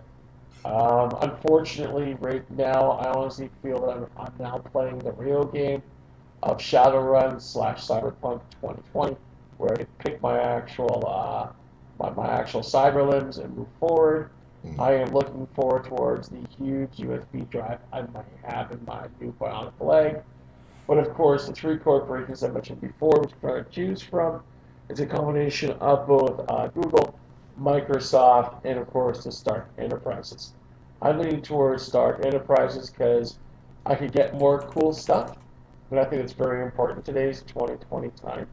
So, however, the thing is that the important part is that I survived the surgery.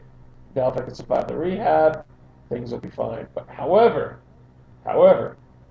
Dr. Connors has told me and encouraged me that his DNA X-ray therapy should be able to grow back some limbs. So I'm looking forward towards that particular aspect of things. And if people don't know who Dr. Connors is, use your favorite internet search engine and type in Spider behind that to understand the joke of the full. But however, the thing is that Mr. Hop's just gonna have to be careful, or else he's gonna be pulling a Cotton Hill cosplay for next year's Comic-Con. What was it they said? I can cure them, Peter. There's no need to stop me, Peter.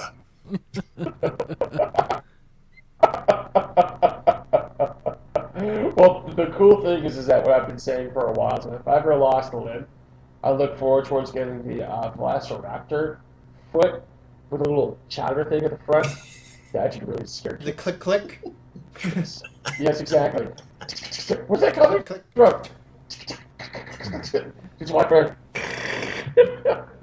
Well, I'm sorry. I didn't mean to cut you off. No, it's cool. I was making a silly joke. Don't mind me. But so I was telling Crumb, since you brought up Cyberpunk, I now have my Xbox back out of the repair shop.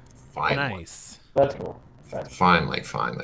So I actually started playing a little Wolfenstein over the last couple of days just to test it out. That's awesome. Yeah, it's so far it's working all right, but man, I tell you what, I missed having it because when you're playing Wolfenstein, and I was telling you this, Crumb, that when you're playing it in 7.1 surround. Oh yeah. Oh my God. Oh yeah. That shit gets you. Oh yeah. Speaking of Cyberpunk, I had to refund my copy. It runs perfectly fine on the Xbox Series X. It's no issues on it whatsoever. I just, like we've been saying this entire stream, I don't support shitty corporate and shitty corporate practices. So if refunding and kicking them straight in their pocketbook is the only thing that they're going to listen to, that's what I do. So you gotta stick with what works. Exactly. Yeah. I heard that game runs terrible on everything but the PS5 and the PC. No, it ran really good on the Xbox Series X. Yeah, and also, my dear friends, don't forget, there's a wonderful game system coming out. Nintendo Vision, I think it is. Oh, the Amico. So, Amico. Yeah, that's coming out, and that's going to be tons and tons of fun. Oh, absolutely. Basically, be awesome. I highly recommend supporting this independent project because, again, it's really important. Because, again, these larger gaming corporations just don't care about the fans anymore. Sure. Support our friend of the stream, Tommy Tallarico, and his television. Awesome. Absolutely. Awesome stuff. Well, was there anything else that you wanted to touch on, Tom? Well, I was going to ask you, Crumb, have you shared those videos with Mr. Hop yet? Not quite yet. Okay. I will soon, though. I am going to probably put up one or two more maybe tomorrow or the next day. See, I was going to, and then Mr. Hop just decided to go and lose an appendage on me. So. How dare! Oh yeah. Fucking dare you! Dr. Connors keeps telling me, "Oh, it's just a leg. It'll grow back. It'll be fine. A couple of weeks, no problem." By the way, do you like eating like Moses? What? Damn it, Hop! We lost the case again. Exactly. Good grief. No, all kidding aside, man, I'm glad that you are doing better. It's not going to be, no pun intended, an easy road to walk. But I've got that tenaciousness that I will not die. No. So I keep getting back up. I keep getting thrown around. And I enjoy making disadvantages into advantages. So I'm looking forward towards playing racquetball again. Sure. That's my goal. Just don't do what Vic did a few weeks ago and get hit in the face with a racket.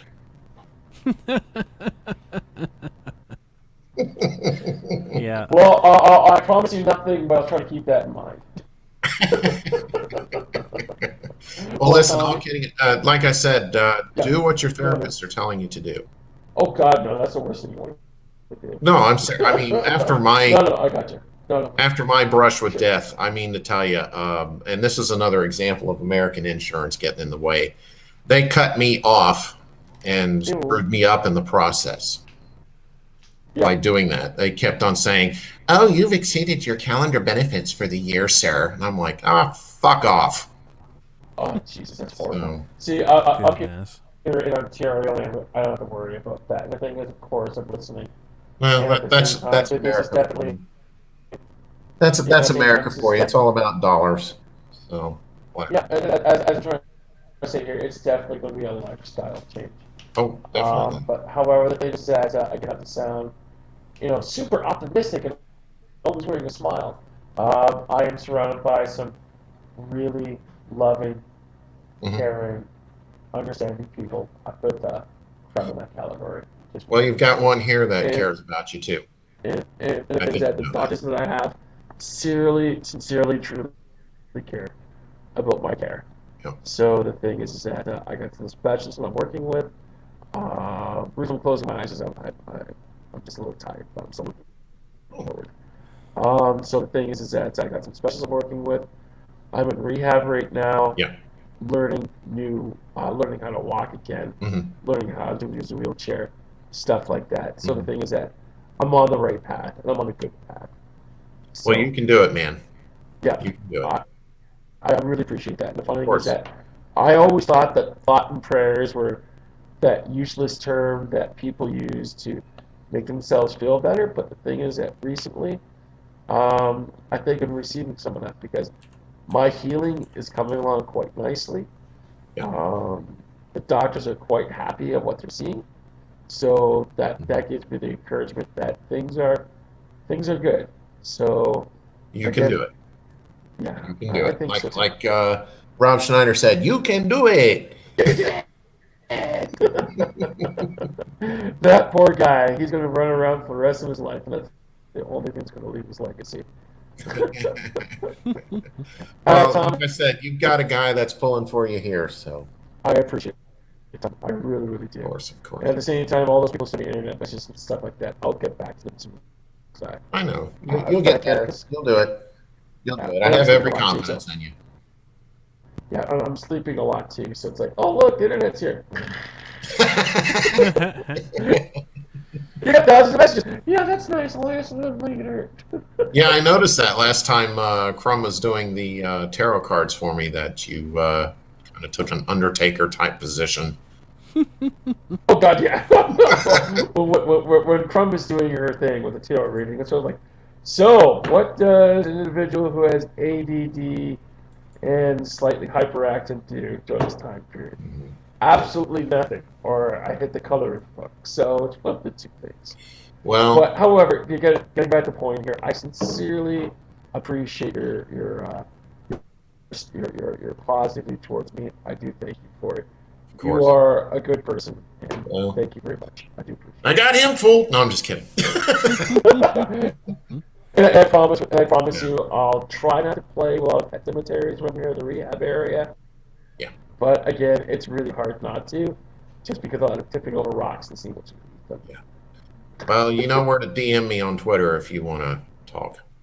Oh yeah, no, for sure. To let you know, I'm honestly in a good mindset, so Yeah. it is all good, and I appreciate the extending. Yeah. I'm probably going to, on Christmas Day, I'm probably going to go on ahead and go to where my parents' gravesite is and say hello to them. Yeah. That's probably a good thing. That's probably Yeah. Yeah, because Christmas is a very, very tough time for me. It's a rough time, You know, so. Yeah. Well, the big thing I've learned from all of this is that try to forgive people as much as you can. We're all idiots, but the thing is that we're all spinning around this rock around the universe. And the thing is that the last thing you want to do is get in negativity and have something that hit you so hard that knocks you out of your ass and you can't get back up. Well, that's what my family did to me when my parents' estates were finally settled, is that I was told, Tom, you're a con man, you're a thief, and you're a cheat. And I was like, you know what? Fuck all of you. Fuck all of you. Yeah. And I haven't spoken to him since. I mean, what's the point of trying to talk to somebody like that who's going to just, fucking tee off on you? Yeah. Well, the big thing is that I had my kid brother did the exact same thing with me online. Said a lot of nasty things. Opened up a lot of wounds. Basically, has told my parents to go fuck themselves. Everything else like that. But through this process, I've decided to simply forgive him. Because he's going to do whatever he wants to do. He's going to say whatever he wants to say. But it's up to me if I keep harboring the hate or not. So, basically, it is, I hate to say this, but it is what it is. And the thing is that you can't change people's minds. But however, a very good idiom here. If you hate somebody, simply be a better person. And if you can do that, hold true to that, you're head and tails above everything else. The only thing that I can say at this point, Mr. Hop, is that it's just best for me not to have any contact with them, because all it does is just my blood pressure is jacked as it is now. And I am just not going to take on that additional stress. Yeah. No, well, and one day they're going to realize what they are missing out on, and they're going to be left in contempt for themselves and disappointed and all that stuff. Yeah, but the thing is that we have those guys. It's like my financial advisor said. We have those guys and you guy. Yeah. And those guys are just, they're pieces of shit. Yeah. Yeah. So, for sure. Whatever. Like I said, it's just best that I not have any contact with them. And I just don't feel like taking on any more additional stress. I've got enough to deal with as it is now, trying to move. For sure. No, for sure. Yeah, I'm really sorry about that. It's absolutely horrible, especially. Yeah. Matter of fact, I was supposed to go look at a house today, and the road was half washed out, and I was like, yeah, there's no way this car is gonna. There's no way this car is gonna survive that kind of a drop. No thanks. You need a James Bond boat to go through stuff like that. You need that. And that's how this works. The car transforms to a boat. Yes. Well, thank you so much for joining, Tom. That was awesome. Yeah. I think we're going to be wrapping up the show here just momentarily. So. I'm sorry, I took too much time, didn't I? No. Nobody else is joining, so. Oh my gosh! How can they? How dare they? How dare they? There you go. Exactly. Embarrassing, chat. Embarrassing. Well, that cat sound that I played, that worked a lot better than the last one I tried. So. Thank you so much, Tom. I appreciate it. Talk to you soon. All right. Yeah. Bye. Get out of here, hoser. Yeah. All right. So we're going to be wrapping up because I know, Mr. Hop, you probably need to nap because it's been 2 hours. Oh, I do. Sleep. Sorry. No worries. So final thoughts. We'll wrap up this with Dave's show. Oh, boy.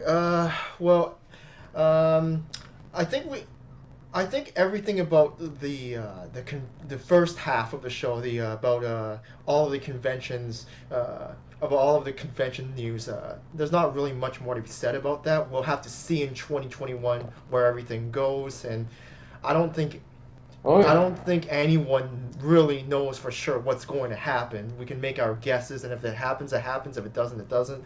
Again, it all depends on how fast the vaccine can be deployed. But as for the censorship, I think it's just a culmination of everything that has led up to it. This is just a culmination of everything that has led up to it. The cancel culture, people being offended too easily, and I think. I'm not advocating bullying in any way, but I think in the past, when people have been bullied, I think bullying sucks and people are exposed to it every single day. But I think over time, some people aren't able to do it, but some people learn to grow a thick skin and try to brush off these comments. But now I think in this heightened age of cancel culture, people are offended so easily that if they get offended at even just reading something or reading something they disagree with, they want to cancel that person, the person who said those messages. And I think the censorship is just one step further towards that. Yeah. Mr. Hop? Yeah. Basically, my internet's cutting in and out, so I'll do what I can to be brief.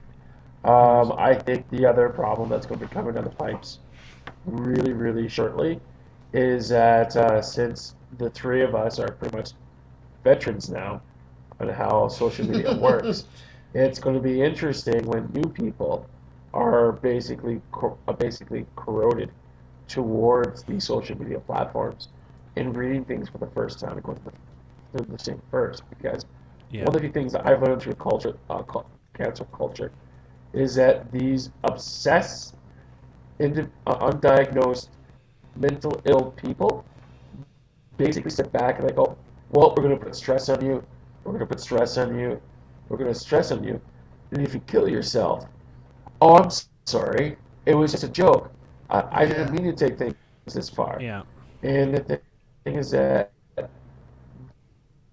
those corporations are going to have to learn a thing or two.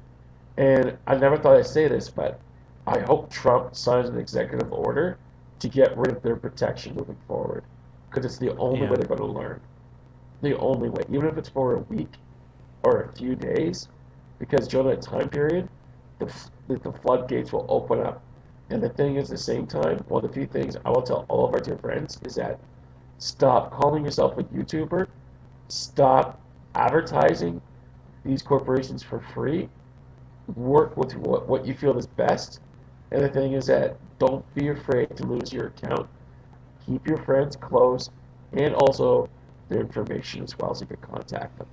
So, and the thing is, again, this is all one giant social experiment. And this is not me with a tinfoil hat. The information is out there. Go read it. At the same time, if you like somebody, know what their favorite color is, get their phone number, and just say communication. So one thing I will say to end off and just to cap everything, 100%. I'm going to make the prediction. I'm going to put my money where my mouth is here.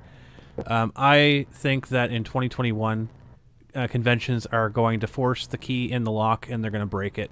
We're going to see a huge difference in, especially in Canada. I think we're going to see a huge difference in what conventions do, and it's gonna change the face of it. It's definitely not going to be the same. I'm hoping that our initiatives can still push things in a positive direction, but this could be a breaking point. This could be a breaking point. I would like to agree fully that I think that our event initiatives, that's plural, can survive this because we didn't put all of our eggs in one basket. We didn't diversify. We were streaming before these other conventions, not jump on board with that. Yeah. We understand the nuances, and we know where we're coming from and what we're doing. And what I will say about the censorship stuff and everything else like that, for people who I'm not criticizing people who get easily offended and stuff like this. This is something that it's a warning sign for you, right? It's not a telltale about other people. It's a warning sign for you. You need to look inside and ask yourself, if you're offended by something, why does that offend you? Why am I offended about something that I just read or that I just blah, blah, blah? And ask yourself, what are you going to do about it? Because if you're offended because someone called you a name, that's one thing. Identify, it's like, okay, well, why am I allowing that person to have control over me? If you're offended because you read something somewhere, be like, why do I care? Why am I offended? Because this isn't my business. This is not addressed to me. This is an issue with the ego. This is an issue with the online culture. Literally everything online we assume is about ourselves. We need to change that because it's becoming a very selfish culture. It's becoming a very self-centered thing, and it's all about the almighty me. And so we have to take a look at ourselves and change that, turn that upside down, make that me a we. We have to look at what we can do to be better people, what we can do to make better changes, not necessarily change anybody else. You can only change what you do. So if you don't like what an article says, don't read the articles. If you don't like what someone says to you, stop hanging out with them. These are changes that you can make, that you aren't forcing changes on other people. And I think that's a really important thing that people are losing the grip on, is that you can't force people to do things that they don't want to do, or force people to do things that they aren't ready to do. So you just have to be a better individual, be, like Mr. Hop said, show a better example, be a better person. And so I think that's the road forward. I think that's what we're going to do with our event initiatives. Just be genuine. Don't even necessarily be positive, because that's its own ball of yarn. I think you just have to actually question everything and not take everything at face value. If you see an article, if you see a post, and I know there's fact checking everywhere now, but you have to question the fact checking itself. You just can't just believe everything you say. Don't believe everything that's said out there. Just like with the KCC post on Reddit, don't always believe everything you read, and just make the effort to do your research and not just believe everything in 140 character Twitter posts. Exactly. 100%. And, house hippos are real. Let's just end on that. All right. Well, thank you guys, everybody, for joining us. Yeah, it's been a pleasure speaking to you again, Mr. Hop. Hopefully the next time it won't be 4 months before I come on your show again. Right. No kidding. Thank you, everybody. Awesome, and as always... I know it's good, because that means you've had a lot of good guests. You don't need me around. As always, keep your stick on the ice, and folks, take care of yourselves. Be kind to each other. Bye-bye.